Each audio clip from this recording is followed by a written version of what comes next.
Howdy and welcome to the Strange West Podcast. This is your host and word hustler extraordinaire, Trent Tano. Leading us in, as always, with their rendition of Eno Marconi's For a Few Dollars More, is the mighty Mitch Polzak and the Royal Deuces.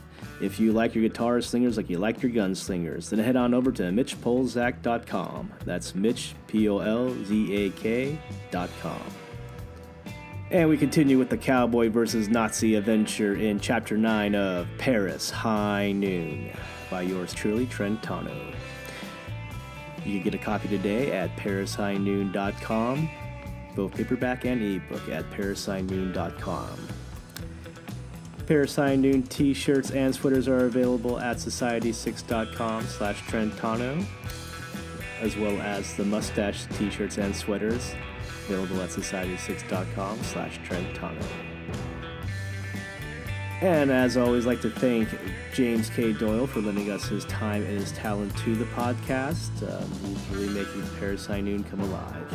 So without further ado, here is Chapter 9 of Paris High Noon. Chapter 9, Rustler's Moon. It was well past morning when the gang woke up from their hard-earned slumber. Daylight warmed their chilled flesh and illuminated the new hideout. A creek flowed from the large cavern bored out of the surrounding limestone cliffs. Small trees and bushes fought for space wherever the root took hold, although some of the trees had grown too big and heavy and leaned over the open pit.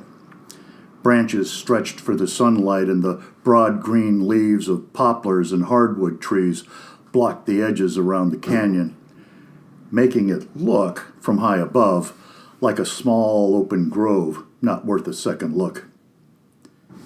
Catfish got up and walked to the overhang. The cavern itself was carved out of soft limestone. The water had percolated from the marsh above over the millennia until one day, before man ever set foot along the lush green valleys of France, the limestone collapsed, creating a sinkhole before bursting through the rock. It was as if the creek came spilling out of the stone itself. They had found their very own trou en l'amour, a hole in the wall, with plenty of water and enough grass for a decent remuda of horses. Hammer cracked his knuckles. If we were cavemen, this would be perfect. Quick Billy picked up a dead branch and threw it at a bush. I just killed a woolly mammoth. I'm king of the clan. Meat for all. The thought of meat and food reminded them all of how hungry they were and how little food they had left. I hope this wasn't what you were looking for, St. Jude said to Catfish, because prison looks more appealing than this wet hole in the ground. The outlaws agreed and began to air their grievances like free men, finding new reasons to be unhappy. Even Jean had his doubts about the hideout, but instead of complaining, he took on the task of looking after Patrice. Although Patrice was 4 years older than Jean, they'd both grown up quick in the last few weeks. They often talked about soft things late into the night after the more seasoned outlaws fell asleep. Someday soon, I hope to go back home, Patrice said, while Jean used some of the warm water to wash the rope burn. I want to let my mother know I'm okay and to tell her about Catfish. Jean tore another piece of his shirt and used it to wrap up Patrice's hand. He was worried about his mother, too. After their father left, she got sick more often and complained endlessly about her health. Jean knew she wasn't strong, and in these violent times, the week didn't last long. That much the trail had already taught him. Hey, you two, Louis said, throwing a rock that clipped Jean's ear. Quit playing wet nurse to each other and get us something to eat. Jean's face flushed as he looked at Louis, the bayonet tucked through his belt. You got something you want to say, you snot-nosed brat? Jean stood up, holding the coiled rope in his hand. St. Jude heard the commotion and came from the creek. Hey, you two, knock it off, he said. We got more problems than we know what to do with. He walked over to where the two outlaws stood facing each other. You want to use your knife, Louis? Then go kill a hen. And you, Jean, you want to use that rope? Go catch another goat. Because if you two kill each other, the rest of us will roast your limbs and cook up your bones. The rest of the gang grumbled in agreement. They were hungry and tired, a dangerous mood for criminals and killers to be in. Both Jean and Louis backed off, but what had started between them was far from over. Everything under control here? Catfish had returned from scouting the overhang. He heard the commotion and was afraid he might have to risk a shot to settle everyone down. He was happy to see St. Jude step up and take some of the slack. Jean had shown some initiative to do what needed to be done without asking, but he was not ready to take one of the points needed to control such a surly herd of men. Catfish walked straight for Barnaby, who had his shotgun ready in case a plump pigeon flew down. But the way the gang was acting like first-rate fools, that wasn't going to happen. "Where can I get horses?" Catfish asked. Barnaby gave him a funny look. "Why do you want to eat horse meat?" Catfish laughed.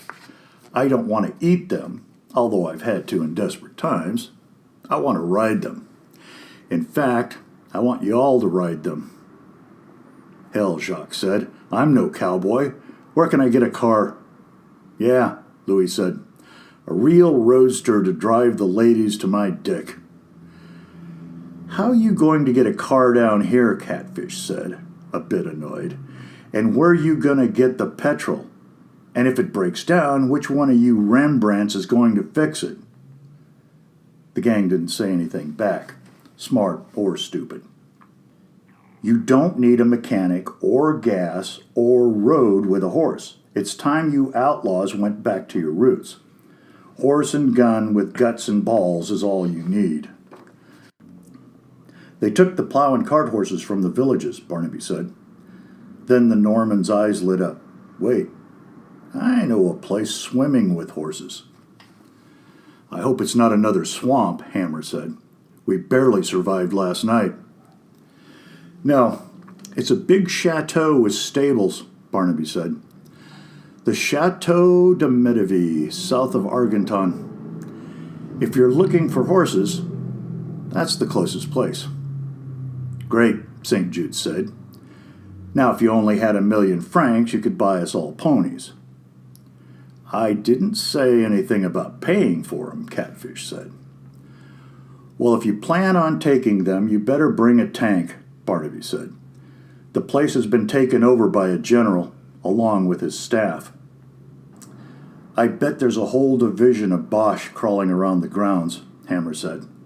He picked up a rock and threw it into the creek. "Maybe you can turn yourself invisible, but the rest of us haven't learned that trick." Catfish held out his palms and his silvery mustache spread from ear to ear. "You boys forget my former profession." "Well, you might be a horse thief, but the rest of us are just thieves," St. Jude said. Quick Billy rubbed his left shoulder.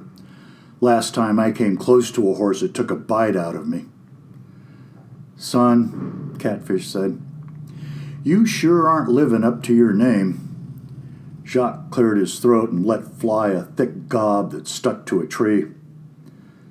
"The thought of horses scares this crew more than the Boche. You sure about this, old man?" Catfish surveyed the crew. He crossed his arms and smiled. "By the time I get done with you, you'll all be riding like first-rate bandits." St. Jude got up from his rock. "All right, boys, let's go steal some horses." "Hold on now, Tex," Catfish said. "I'll take Jean and Barnaby with me." Catfish dug into his pocket and tossed a wad of francs to St. Jude. "Half of you go into town and get some supplies.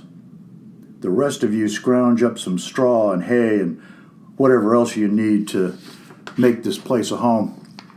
It don't have to be the Ritz, but I imagine you fellers like your comfort." "Shit," Louis said. "Do I look like some house bitch?" "You keep talking like that and you will," Catfish said. "Well, who's in charge?" St. Jude asked. He felt that since he met Catfish first, the commission should go to him. Draw straws for all I care, Catfish said. Or shoot each other, and whoever is left standing can take lead. Just get what I said done. St. Jude and Hammer looked at each other. St. Jude said, I'll take Quick Billy and Jacques into town and get some supplies. Hammer and the rest can take care of the housework here. I can agree with that, Hammer said. He was tired of trudging all over creation, so he let St. Jude have the victory for now. Jean was surprised that Catfish wanted him to go along. Although he had seen plenty of horses in his life, he was afraid that he might take the saddle backwards. Congratulations, Patrice said. I must admit, I don't think I'm up to the task, Jean said. His once sure hands, which had saved Patrice's life, shook at his side. I don't think Catfish would have picked you if he didn't think you were up to it, Patrice said. He took out his pistol and handed it to Jean. Go ahead and take it. My hand is useless for now, and besides, I've never killed a man. The words made Jean cringe. It seemed so long ago when he shot the sergeant back at the cafe. He took the gun and tucked it into his pants. Thank you. Patrice just smiled back. Jean got up and walked over to Catfish, the butt of the pistol sticking out of his waistband. Looks like you got your gun, Catfish said. Careful you don't shoot your pecker off. Jean smiled and didn't say anything. Catfish led them into the narrow crack of the cliff wall that let the creek flow from the hidden canyon until it spilled out into a wide, shallow gulch that meandered towards the Ryle River. The sun was high overhead. Gray iron bombers flew north in tight formation and disappeared over the horizon. Catfish addressed the men. Once you get to town, split up and grab enough provisions for a few weeks. Catfish looked at St. Jude. Keep a low profile and don't make the same trail back to the hideout just in case someone is following you. Got it? St. Jude nodded. Catfish looked at Quick Billy, whose grin exposed his squirrel teeth. And you, don't do anything stupid. Quick Billy looked away and didn't say anything. St. Jude slapped his hand on Jean's shoulder. Try not to get kicked by any horses. Jean smiled. Try not to get shot. His brother seemed less threatening now. Jean had a gun tucked into his trousers. St. Jude laughed. Ain't a Boche born that can kill me. And with that, the crew split up. St. Jude and the others struck north to the nearest village, while Catfish took the would-be rustlers south through the wooded hills of the Collines de Brochet. By late afternoon, they made it to the outskirts of Chateau de Medevy, with its lush, wide-open fields and small brooks that cut through the rolling hills. If this isn't a cattleman's paradise, Catfish said, looking at the spread. There were a few white heifers milling about, which gave Catfish a running brand fever to do some cattle rustling as well. What do you think, Jean? He said. We'll take a milk cow back with us and have fresh milk every day. How does that suit you, Barnaby? The Boche took your milk cows. Only right that we return the favor. Barnaby guffawed. Stealing a milk cow was far from making things even between the big Norman and the Germans. I think St. Jude and the rest would prefer a cow whose teats spurt out wine, Jean said. Catfish laughed. Well, I reckon you're right on that. Still, it beats creek water for breakfast. Catfish led them along a grove of trees where they sat down for a rest. There was no sign of the Germans or anyone else. They looked around and noticed a big hole in the fence where a shell blew out the railings. To Jean's surprise, Catfish walked out in the middle of the pasture towards a surly, white-faced bovine with a black patch around its left eye. The cow continued to chew cud while Catfish serenaded in a high voice. Come on, little doggy. The cow slowly walked away from Catfish, showing its backside, an indication of what she must have thought of the old cowboy's skill. I admit I'm a little rusty when it comes to rustling, Catfish said with a wry smile. He continued to move the cow towards the hole in the fence, but the heifer refused all of his advances. Jean laughed at the strange dance that cowboy and cow were performing in the pasture. Even Barnaby had a good chuckle. "You think it's funny, huh?" Catfish said, a little put out. "Well, you come out here and try it. I never was good at getting French women to notice me." This wasn't exactly true. The first time Catfish came to Paris with Brazos Billy, he had more French fillies than he knew what to do with, and those ladies knew their sport. A cabaret troupe followed them around France, and one of the singers stuck so close to Catfish they were practically married. She had a soft face and a sharp nose, and bangs that crossed her wide eyes like velvet drapes. They laughed and sang songs neither one knew the words to.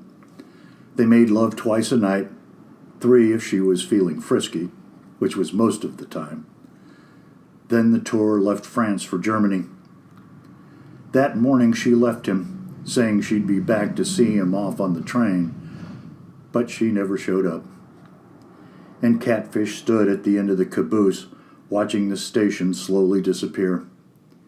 He made sure his cheeks were dry and the lights were low, before going back inside to play cards, laugh, and drink himself into a stupor before the train reached Metz. He never saw her again. She was just another memory on the old cowboy's dusty trail. Jean whistled to the milk cow, and to Catfish's chagrin, it plodded slowly towards the boy. Jean petted the cow as if it was a large, bulky dog. In response, it licked salt off of his hand. "Looks like you rustled your first head of cattle," Catfish said. Jean led the cow out of the pasture and up to the trees, where it stood looking at them in a bored, indifferent way.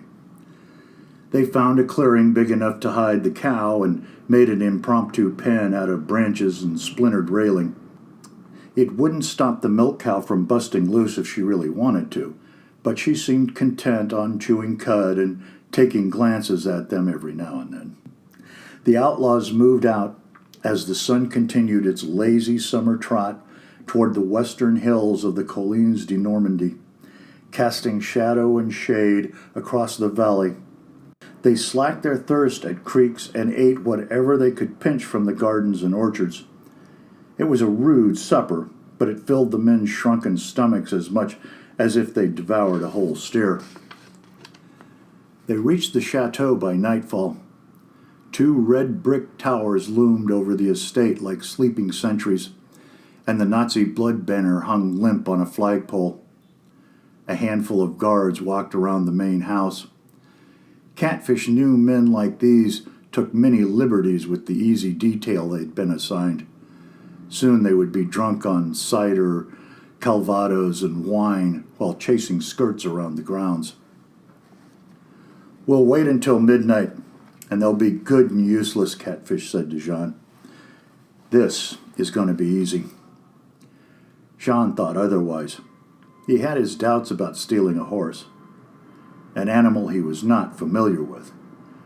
Of course, before the events of the last few weeks, he never shot a man either. "Catfish," he said, "I don't even know how to ride a horse. I don't know why you brought me along." "You know how to rope, which is a couple of steps from knowing how to ride." Jean wasn't convinced. In spite of all things he'd adapted to, the thought of riding a wild animal petrified him. Catfish saw his doubt and smiled. "Don't worry, son. I'll make sure you get the gentlest soap factory.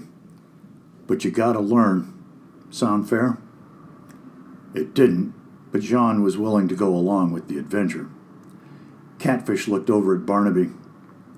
"We'll find you a stout Percheron." Midnight came quicker than Jean would have liked. The 3 outlaws snooped around the stables of the chateau, where a few young soldiers took care of the horses. They were Bavarian farm boys, used to horses and more than happy to brush fine ponies rather than march around all day in the Norman heat.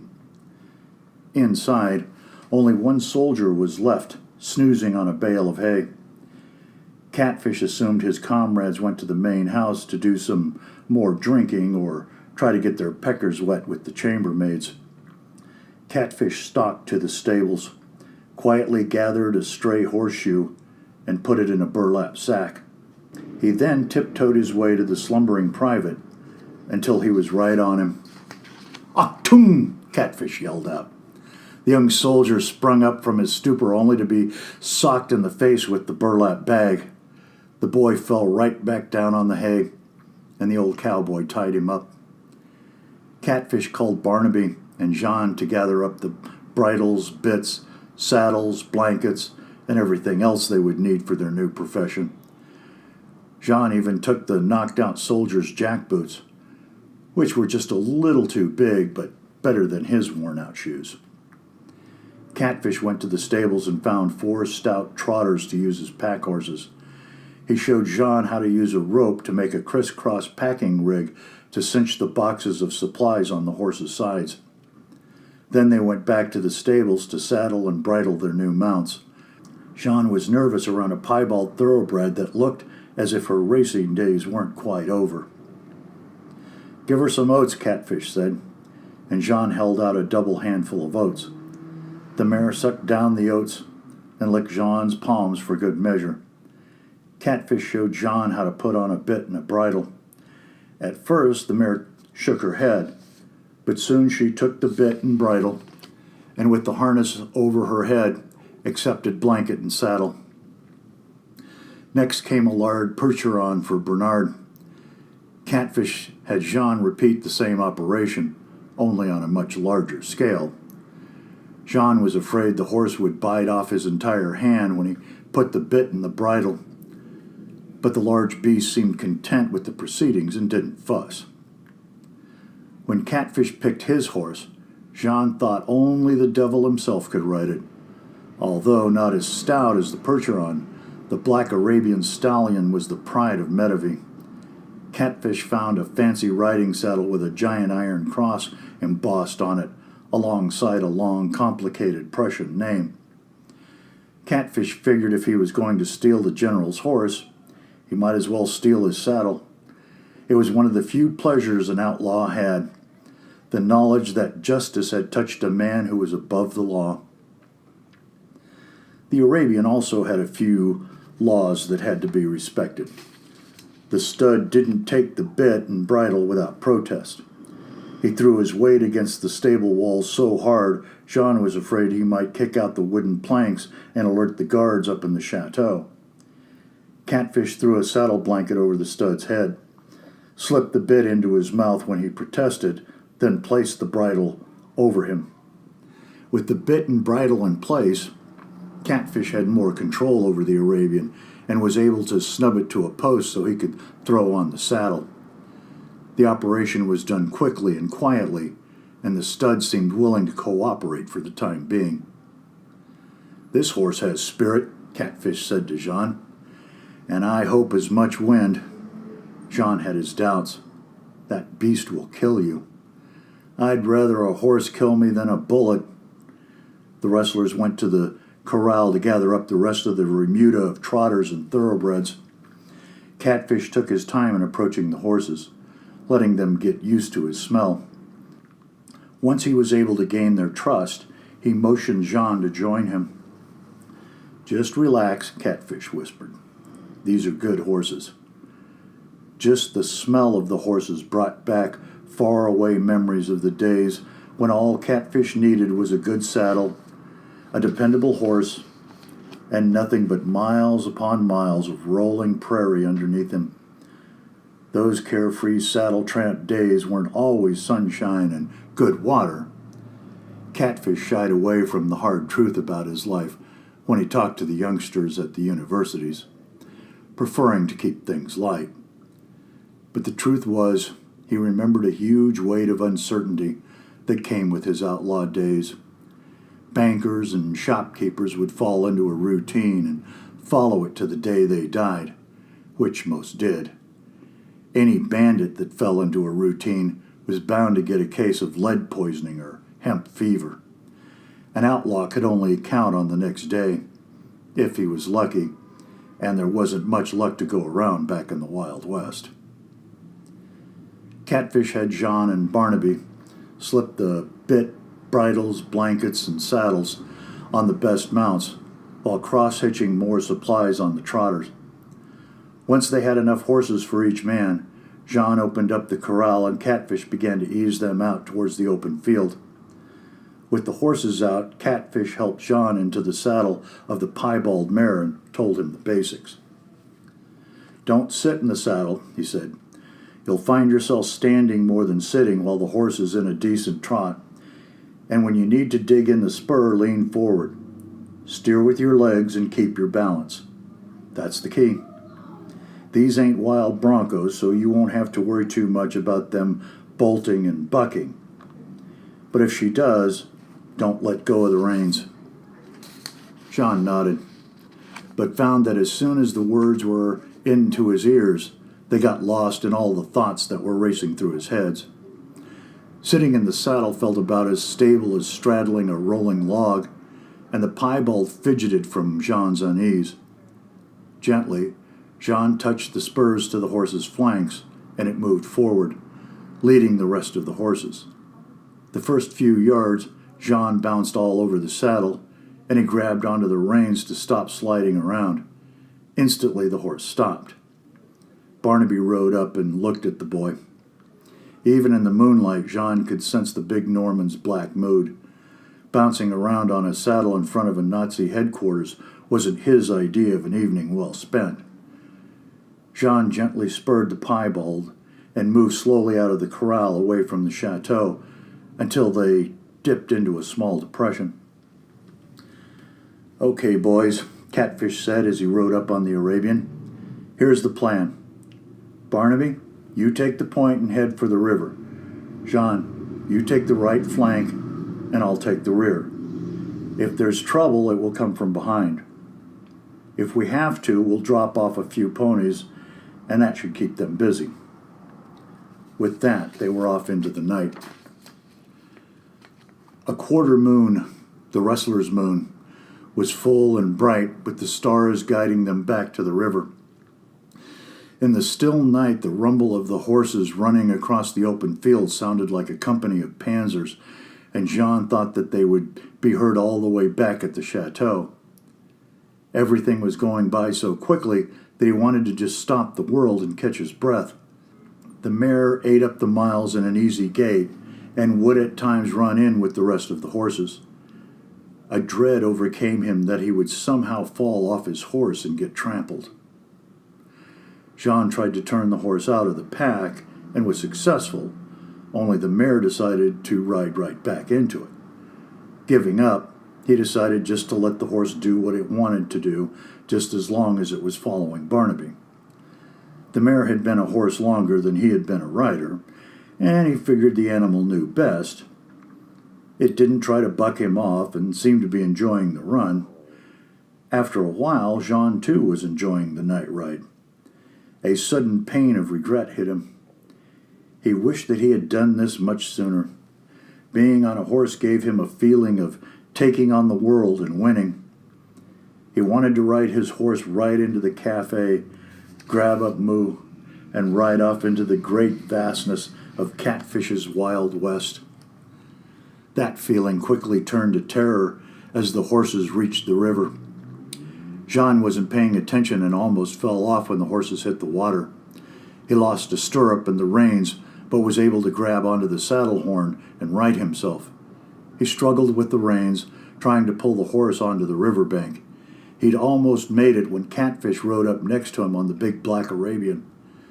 "Keep in the river," he yelled. "They won't be able to track us in the water." Jean turned the mare back into the water, which forced the horses to slow down. A few stopped to drink, but Catfish rode up and hit them with his coiled rope to keep them moving. Make sure none stray up towards the bank," he said. Jean did as he was told, although he really didn't know how to accomplish this task. Mainly, he rode his horse close to the bank to keep the herd from trying to make a break for land. Now that they weren't running and the water slowed the horse's movements down, Jean was surprised to find he was catching on to riding. Just as Jean was comfortable, something else happened to make his heart drop. When he looked back to find Catfish, he saw that he was gone. Jean scanned the river, but couldn't find the old cowboy anywhere. He rode up to the front where Barnaby continued to lead the way to the hideout. "Barnaby, Catfish is gone." The big Norman looked around from his percheron, which offered him a good view. "That old cowboy can take care of himself. Ride to the back and make sure none of the horses fall behind." That was all Barnaby was willing to say on the subject. Jean wanted to go back and try to find Catfish, worried he fell off his horse or got caught by the Germans. Both notions seemed ridiculous, but so did every moment of this new life. In the end, Jean did the only thing he could do. He kept the remuda moving. The sky had turned a deep indigo, and Jean knew enough to know one did not want to rustle horses by day. Barnaby reached the mouth of the valley and guided the horses out over the river, up the south side of the Collines de Perche, to the trail that led to the canyon stream and the hideout. Jean rode behind the remuda until they were halfway up the trail. "You take the horses up," Jean said to Barnaby. "I'll wait for Catfish." "All right, but if the old cowboy doesn't show up by sunup, ride for camp." Barnaby managed to get the horses into the narrow pass and push them forward. Jean stayed on his horse, waiting for Catfish to return. The sun's first rays lit up the sky, causing Jean to become more anxious. He thought about riding back down the river to see if Catfish had been thrown off his horse and drowned or trampled. Although a cowboy, he was still an old man, and the Arabian looked as if it could buck off Lucifer if it wanted to. The waiting strained Jean's mind, and he wished something would happen. Of course, if shots rang out, he would have no idea what to do, probably ride up the canyon to warn the others, and after that, who knew? Everything hinged on Catfish. If he were to get killed, then Hammer and St. Jude would settle old scores and the rest of the gang would try their luck on their own. Just as the sun peeked over the rolling hills, Catfish rode up on the Arabian, followed by the milk cow, which bayed its annoyance at being herded all night. "Almost forgot the milk," Catfish said when he reached John. He turned the stallion to face the rising sun. "Damn if that ain't a sight," Catfish said, more to himself than to Jean. "Ain't nothing better than to reach your hideout just as the sun comes up after a night of rustling." The two sat in their saddles for a moment and then turned up the canyon. The black-eyed milk cow reluctantly followed.